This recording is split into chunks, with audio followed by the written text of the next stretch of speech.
mi querido Ricardo Sevilla, periodista independiente de larga trayectoria, escritor, columnista, fundador y conductor de su espacio en YouTube, Los Datos Duros, y orgullosamente miembro de esta familia sin censura. Si gustas opinar sobre este cabrón, y no sé si estoy haciendo bien, tú ya me dirás si estoy contrastando ideas, pensadores, como Enrique Dussel, que hoy será una de las figuras centrales de las que nos hables, y estos cabrones que se creen los pensadores de la oposición, casi casi gritando Salinas Pliego, viva la libertad de expresión, básicamente todo este choro para decir, no voy a pagar, o al menos no por el momento, lo que debo en impuestos. Mi querido Ricardo, te mando un abrazo, ¿cómo estás? Querido Vicente, público memorioso, abrazo recibido y bien correspondido. Bueno, Salinas Pliego no entiende la O por lo redondo. De entrada lo estoy escuchando con mucha atención. Debería saber este sujeto que la libertad no es ninguna herramienta. Yo no sé de dónde saca esta idea burda, esta idea tonta. La libertad es una facultad. Es una facultad y es un derecho de todas las personas, hombres y mujeres, para elegir de manera responsable su propia forma de actuar dentro de una sociedad, y él no lo sabe porque no tomó el diccionario, porque este tarado, porque este usurero no entiende, porque ni siquiera lo comprende. Le pide, le solicita a algunos de sus colaboradores que le escriban ahí algo que va a leer, asume una defensa, lo estoy escuchando, no pedida de los ministros, porque varios de ellos, hay que decirlo, son sus chalanes, en particular Luis María Aguilar. Habla de un abuso del poder. Escuchemos el abuso del poder y nos vamos a dar cuenta que son eslóganes creados por los burdos intelectuales de derecha. Uno de sus intelectuales de cabecera, hay que recordarlo, es este personaje que se muerde la lengua, literalmente, que es Sergio Sarmiento, un tipo que se le ha dado de intelectual, que se le ha dado de escritor y que está vinculado, muy relacionado con Enrique Krause, con Héctor Aguilar Camín, con los grupos Letras Libres, Nexos, etcétera, etcétera. Dice Ricardo Salinas Pliego que la realidad no se puede ocultar. En efecto, no se puede ocultar, pero sí se puede manipular a través de las imágenes que los medios de comunicación de derecha eligen para darle a conocer a la gente. Sí, por supuesto que se puede manipular, y se puede manipular a través también del discurso, en este caso del discurso, de la narrativa de los periodistas, entre comillas, pagados, esto sí, sin comillas, porque están muy bien pagados, que se ponen frente al micrófono, frente a las pantallas, para dar a conocer este resentimiento, porque dice Ricardo Salinas Pliego que el presidente López Obrador, el gobierno que encabeza, promueve el resentimiento. Caray, llama la atención que lo diga un sujeto que todos los días insulta, ofende, mienta madres, que muestra lo más oscuro del ser humano y lo más oscuro del empresariado. Su compromiso no es en absoluto con la libertad, con ningún tipo de libertad, ni con la libertad de elegir los contenidos, ni la libertad de expresión, ni ninguna libertad. Su compromiso, lo hemos visto, es con el dinero. Y cuando tú le dices, le haces una crítica, bueno, inmediatamente lo que hace mi querido Vicente, pues es bloquearte, porque no aguanta la crítica, dice que es muy bravo, que es muy bravucón, sale con este tipo de frases hechas, pero la verdad es que la gente, y eso es lo que le duele, lo está conociendo. Ya no solamente lo conoce la gente que tiene un vínculo, digamos, de respeto, de cariño, de adhesión con la transformación, sino que además ya lo están conociendo otros personajes que formaban parte de la televidencia a la que él iba. Entonces eso es lo que le está doliendo mucho, que lo están quitando ahí, lo están descobijando y lo están mostrando tal como es, un personaje absolutamente abyecto. Y hablemos, si te parece, en este día de Enrique Dussel.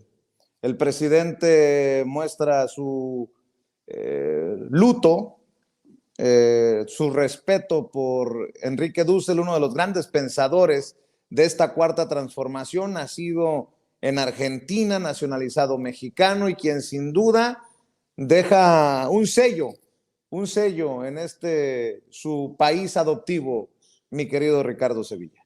Así es, querido Vicente, no solamente deja un sello, deja también pues un vacío enorme, porque, bueno, en efecto, el presidente lamenta la muerte de Enrique Dussel, un gran filósofo, y es que la noche de ayer, 5 de noviembre, se da a conocer que Enrique Domingo Dussel había muerto. Y sin duda la muerte de este filósofo, historiador, teólogo, dejará un enorme vacío intelectual, no solamente en la Cuarta Transformación, sino en la izquierda toda. Una izquierda, mi querido Vicente, que en realidad, y hay que decirlo y lamentarlo, tiene muy pocos intelectuales de su talante.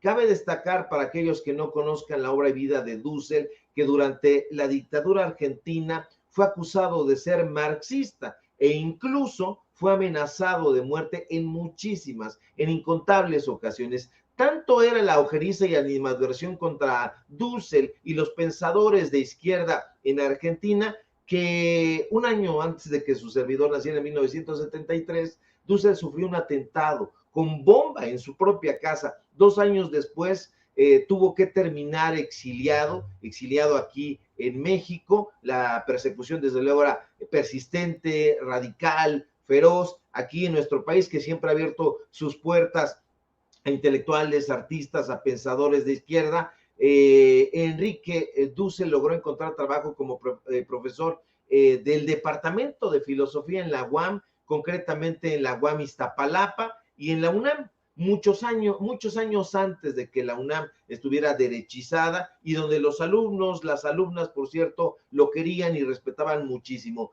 Dussel era marxista, por supuesto.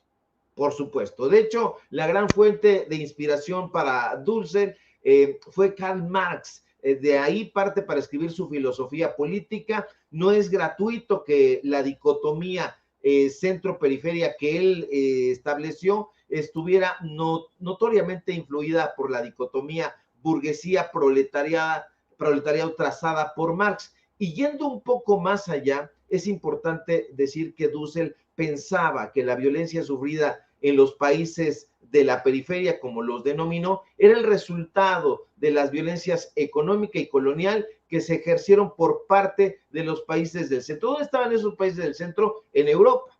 Y aquí es donde Dussel avanzó mucho más incluso que el propio Marx, puesto que el filósofo alemán apenas dijo un par de frases, hay que reconocerlo, sobre las relaciones de explotación colonial, y Dussel va más allá. Otra de las aportaciones de Dussel fue que entró a fondo en la filosofía política y desde ahí observó y criticó durísimamente que la filosofía moderna hubiera reducido la participación política de la comunidad a un solo momento, el momento de la elección del representante, y de ahí no se pasaba. Así lo establecieron las filosofías modernas, y la crítica de Dussel fue que precisamente con este modelo de representación el Estado liberal negaba tosuda y sistemáticamente el uso de la democracia directa. Es que es una enorme deuda que tiene el presidente López Obrador con Dussel, porque de ahí toma su inspiración. Y es que para Dussel, Vicente, era necesario ir más allá del modelo de la dimensión representativa y complementarla con lo que denominó él una democracia participativa fiscalizadora, que no es otra cosa que un modelo mediante el cual se exige que ya no sea solamente la representación o la participación de la comunidad, sino una representación, digamos, mucho más profunda. De ahí que él haya dicho que para que hubiera un auténtico cambio de sistema democrático, habría que ejercer el poder directo. ¿Y de dónde iba a emanar ese poder directo? Directamente de las bases de las comunidades. Es decir, en los barrios, en las aldeas, podríamos decir ahora y agregar que en las colonias, De esa manera es como, de acuerdo con Dussel, la comunidad iba a asumir un papel nuevo y distinto a la mínima participación que lamentablemente ha sido o fue relegada en la filosofía moderna. Definitivamente un vacío enorme. Yo debo confesar que me adentré en el estudio de personajes, obra y vida de personajes como Caro Toapel, que incluso fui a ver a la Facultad de Filosofía y Letras en vivo, a Jürgen Habermas, que fui a ver a la Universidad Iberoamericana, a Emmanuel Levinas, a Paul Ricoeur, a Paul Benchot, a muchísimos, gracias al eminentísimo o a la eminentísima tarea de Enrique Dussel, también como un gran educador. Y bueno, pues él es representante de la filosofía de la liberación. Será también muy importante que se dedique, yo creo que varios espacios, al análisis de la filosofía de la liberación, los personajes, lo que proponían, lo que hacían y varios de los conceptos, yo diría que muchísimos que están todavía vigentes. Ojalá y todavía hubiera pensadores en la UAM, creo que todavía los hay y notables, pero también en la UNAM, donde están derechizados, pero creo que Enrique Dussel definitivamente dejará un enorme, enorme vacío. Pensadores como él, cronistas como Carlos Monsiváis, periodistas como fue Froilán López Narváez, como lo fue Vicente Leñero, están dejando un vacío enorme y yo veo muy, muy difícil que se vayan a llenar, porque hoy hay muchos comentócratas que están imbuidos nada más por el derecho de decir algo, por la idea que los arrastra de opinar sobre lo que sea, pero que no piensan con detenimiento sobre lo que están diciendo. Definitivamente una gran pérdida en todo sentido, mi querido Vicente. Qué interesante lo que mencionas de la democracia participativa fiscalizadora, mi querido Ricardo, cuando uno de las bases también de esta cuarta transformación es que el pueblo decida y fiscalice. Cuando las bases de los primeros años del presidente Andrés Manuel López Obrador han sido precisamente que el pueblo lleve a cabo estas consultas populares fiscalizadoras, Ricardo. Sí, definitivamente. Es una de las grandes deudas que tiene el presidente López Obrador, dicho esto en el mejor sentido del término, porque hay personajes que el presidente López Obrador ha atendido con bastante minuciosidad, y uno de ellos es Enrique Dussel, este pensador que por ahí iba, incluso en algún momento intentó ir por ahí Javier Sicilia, el padre Maza, los fundadores de la revista Proceso, pero que en algún momento se extraviaron, se perdieron. Yo esperaría que el canal 14, el canal 11, el canal 22 le dedicaran sendos programas al pensamiento de Enrique Dussel, a todos los que estuvieron trabajando con él en la filosofía de la liberación, este movimiento intelectual que muchos han querido constreñir, pero que no se puede, porque es un movimiento sumamente heterogéneo en el que participaron filósofos, filósofas también, venidas de diferentes corrientes. Aquí lo intentaron, insisto, en la revista Proceso, cuando la dirigía Julio Scherer, él la dirigió y la fundó, pero yo creo que es muy necesario que se entienda esta filosofía, ciertos conceptos, sobre todo porque hicieron una crítica tremenda a la historia del continente, que ellos veían como un obstáculo, sobre todo porque ese pensamiento venía desde Europa. En ese sentido, la filosofía de la liberación, el pensamiento de Enrique Dussel, pues es un ejercicio que se vuelca críticamente hacia las formas de interpretación europeas, asume con todas sus letras que teoría y práctica, o él le llamaba praxis, son dos elementos que están íntimamente vinculados, intrínsecamente dependientes, y bueno, pues habría que estudiar a Enrique Dussel, a Rodolfo Kusch, a Aníbal Fornari, a Horacio Ceruti, a muchos, muchos otros personajes que se encargaron, insisto, de leer críticamente la historia del continente y consiguientemente, pues, se volcaron a analizar minuciosamente los conceptos, las categorías con las que se han justificado diversos proyectos civilizatorios. Y bueno, pues esperemos que ahí entren en acción en el canal 14, en el canal 11, en el canal 22. Esperemos que haya incluso en diferentes revistas de pro 4T o de izquierda.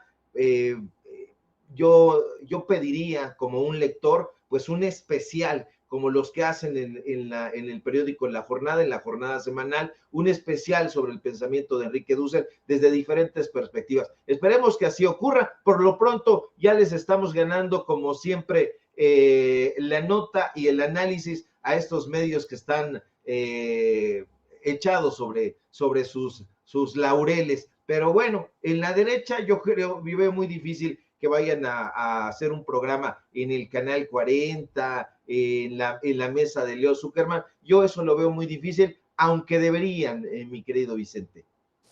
Así es, Ricardo, y estaba viendo una expresión tuya y dije, ahora entiendo por qué Marco Levario Turcot, el director de la cochinada esa de revista, etcétera, dice lo que dice: la UNAM determina que Xóchitl Gálvez no plagió, y ahora, insisto, entiendo por qué trae campaña desde la revista, etcétera, este vocero de los malandros, de que la que plagió fue Claudia Sheinbaum. Hágame usted el favor, escuche.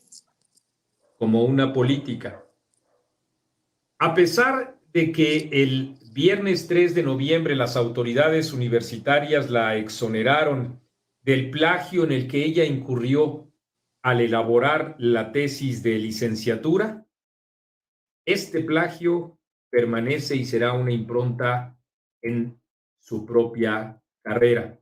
Y un ejemplo más, ella también de su propio talante autoritario, porque así lo exhibió en la red social Twitter, cuando advirtió que ella no había pedido que le revisaran ningún trabajo y con ello estaba contraviniendo la autonomía de la universidad y también a las facultades y responsabilidades que tienen las autoridades de esta casa de estudios. Y aunque la exoneraron, vaya palabra, ella misma se enoja porque le dicen que precise en colocar las citas como es debido. Y aunque en efecto el rector Enrique Graue, a unas horas de dejar el cargo, no quiso más problemas y se lavó las manos, ahí queda ese plagio demostrado por Guillermo Sheridan hace algunas semanas. Bueno, pues Pero ahí no está lo solo que dice, ahí está lo que dice Marco Levario Turcot. Dice que una investigación de la revista Etcétera demuestra que la candidata del oficialismo no solo plagió en su tesis de licenciatura, sino además en la que presentó para la maestría, mientras que la confesa Xóchitl Gálvez es absuelta, exonerada en esa UNAM derechizada que tanto hemos señalado, mi querido Ricardo Sevilla. Así es, querido Vicente, no me sorprende nada lo que hace este sujeto, dueño del Pasquín, etcétera. También forma parte de estos sujetos elementales que se siente filósofo, es un filósofo de opereta, de baño público, y yo diría, por otra parte, que estoy anonadado ante la vileza que se anida en la UNAM. Diría que me sorprende que el Consejo Técnico de la Facultad de Ingeniería haya resuelto con las manos en jarras que Xóchitl Gálvez no plagió. Me sorprendería, sobre todo teniendo en cuenta esto que mencionas, que fue la propia Xóchitl Gálvez quien aceptó con esa sonrisa boba y cínica que siempre la acompaña, que sí, que la había pendejeado, así lo dijo ella misma. Xóchitl aceptó que había tomado de aquí y de allá muchos fragmentos sin citar las fuentes para realizar el informe con el cual se tituló. Es decir, ella aceptó el plagio y dijo, bueno, si en la UNAM quieren, yo vuelvo a hacer el trabajo. Y lo interesante es que la UNAM le dijo que sí, la absolvió y le dijo, sí, Xóchitl, no te preocupes, no pasa nada, tú colocas las citas y no hay fijón.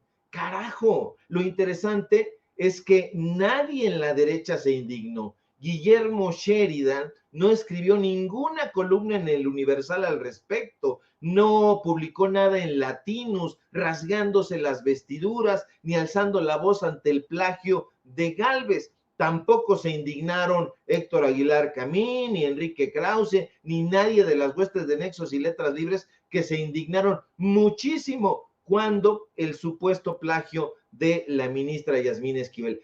Todos callaron ante el plagio de Xóchitl Gálvez. El único que pareció indignado fue este mequetrefe, este sujeto, Marco Levario, que después de que nosotros revelamos el plagio, se montó en el tema para tratar de denostarnos, pero tuvo que tragarse sus palabras para llamar la atención de Xóchitl, pero eso solo duró un suspiro, porque usted ya conoce la sevicia de este sujeto, porque el dueño del Pasquín, etcétera, se contentó rápidamente con la candidata de Claudio X González después de que se fueron a tomar un desayuno. Sí, diría que me sorprende la indiferencia de la UNAM, la indiferencia de estos pasquineros, pero no, lamentablemente, mi querido Vicente, la verdad es que, al igual que muchas personas, estoy acostumbrado a su indignación selectiva. Le corrijo al tarado de Marco Levario, que dice que le faltan unas horas a Enrique Graue para irse. No, le faltan todavía más de 10 días. Así que infórmate bien. Dices que eres periodista, no lo eres un sujeto resentido que trata de llamar la atención sobre estos trabajos burdos que presentan. No han hecho ninguna investigación y no lo han hecho porque son incapaces de ejercer el periodismo y lo quieren aprender en 2 semanas. No se puede, Marco Levario. Si no lo aprendiste en tu adolescencia, en tu juventud y todo tu equipo de pasquineros, no lo van a aprender ahora. Sus retratos literarios que nos dedican a ti en el primer tomo y a mí en el segundo, entre otros colegas, no son sino calumnias que estos personajes fueron inventando, algo así como lo que hacen en todo momento todos estos escritores de derecha. Hay vacíos y ellos se los inventan. Yo estoy vivo, tú estás vivo. La mayoría de las personas que estos personajes ahí describieron en sus libelos, estamos vivos. Nos pudieron preguntar, pero como no son periodistas, se pasaron por el arco del triunfo ese tipo de cosas. Entonces, no hay que hacerles casos. Este sujeto está pensando también en la posibilidad de regresar a TV Azteca. Allá estuvo trabajando, lo maltrataban, le daban de patadas en la cola. Perdón por el exabrupto, pero era así, lo trataban muy mal. Hay que preguntarle por qué Lolita de la Vega le dio una patada en la cola, y ella nos va a responder seguramente muy feliz por qué lo corrió y por qué lo han corrido de todos lados, mi querido Vicente. Y antes de que te vayas, Ricardo, le acabo de compartir a nuestro querido don David un video que va a dejar la víbora chillando. De hecho, ya veo hasta Chumel Torres, imagínate con lo que estoy diciendo, a Chumel Torres y a todos los voceros de la derecha muy enojados por lo que ocurre en Jalisco. Pues resulta que Pedro Kumamoto, este muchacho, o ya no tan muchacho, ¿no? Pero este político que en algún momento irrumpió desde una independencia, algunos lo cuestionarán, supuesta independencia en la política de Jalisco y también a nivel nacional, ha anunciado un acuerdo importante que no tiene muy contento, que digamos, a Enrique Alfaro, a Movimiento Paniaguado,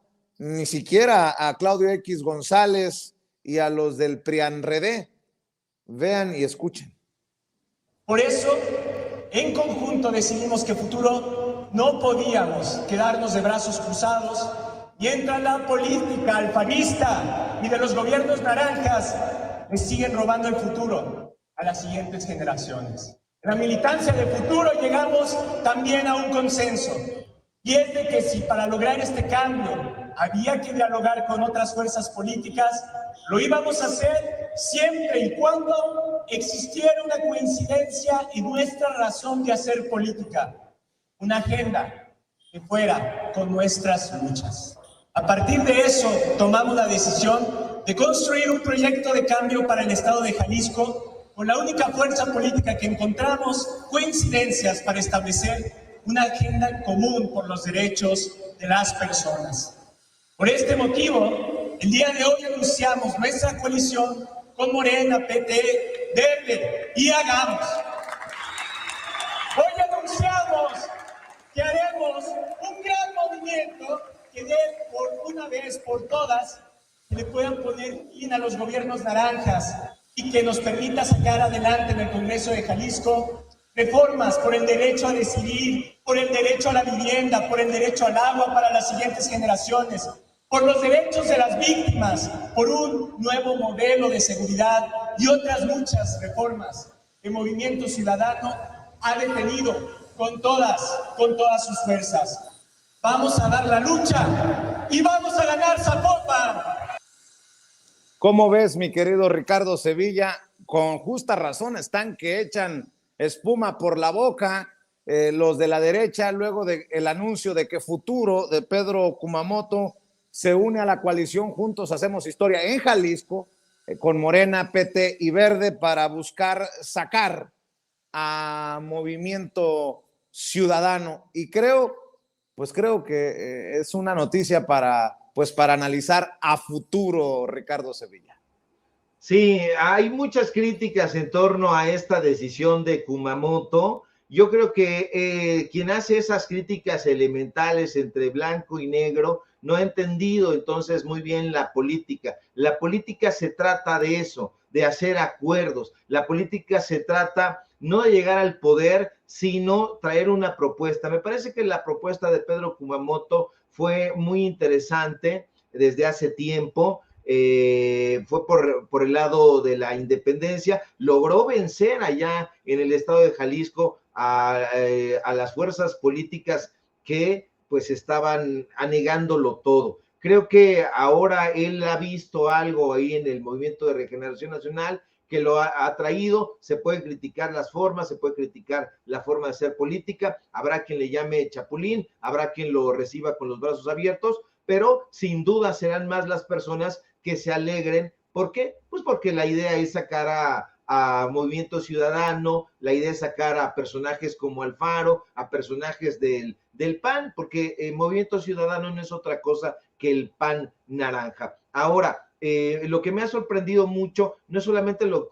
de Kumamoto, sino de muchos otros personajes que he estado viendo en redes sociales que se están desgarrando las vestiduras y dicen, es que los puros y los impuros. Hoy el presidente López Obrador deja establecido muy bien esta parte, dice, a ver, ya basta con los puros, les jala las orejas, y yo he de decir que en lo personal lo entiendo muy bien, porque cuando yo trabajé en el periódico Excelsior, cuando trabajé en el periódico La Razón, cuando trabajé en otros medios de comunicación que son de la derecha, entonces ellos dijeron, no, es que no podemos admitir a Ricardo Sevilla aquí porque escribía en Excelsior, pues porque escribía en Letras Libres, porque esto y lo otro. A mí me parece que eso es algo elemental. Creo que mucha gente ha escrito, el propio Roger Bartra escribió durante muchos años en La Jornada y dirigió La Jornada semanal y ahora es un personaje de derecha. Entonces, yo creo que hay que ver las motivaciones, hay que analizarlas a modo. Veo a muchos jóvenes, incluso que yo creía que iban en la ruta del periodismo, pero que hoy desde el ebrardismo se están lanzando como, o pretenden lanzarse como legisladores. Eso me ha sorprendido mucho, porque entonces veo que no era legítimo su deseo de ser periodistas y estaban buscando otra cosa. Es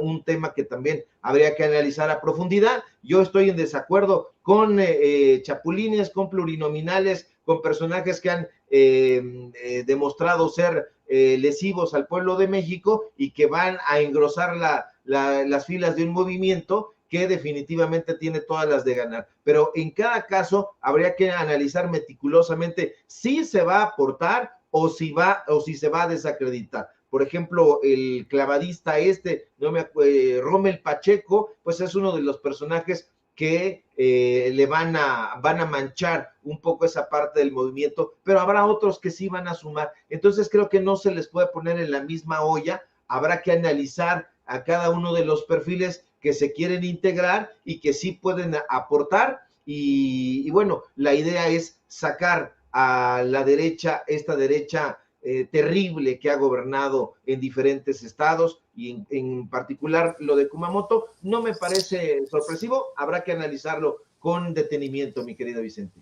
Claro que sí, Ricardo, te mando un abrazo como todos los días. ¿Y por qué no cerramos invitando a la audiencia de Sin Censura a tus espacios, maestro? Claro que sí, querido Vicente, público memorioso. Síganme, por favor, en mis redes sociales, en X, @Sevilla Crítico, en Facebook, Ricardo Sevilla, así nada más. Síganme en Paralelo 24, en Los Datos Duros. Hoy tenemos informativo en punto de las 8:30 y, por supuesto, aquí en La Familia Sin Censura. Te mando un fuerte abrazo, querido Vicente, y estamos pendientes de la información. Claro que sí, te mando un abrazo, Ricardo, el maestro Ricardo Sevilla, hablando con nosotros sin censura.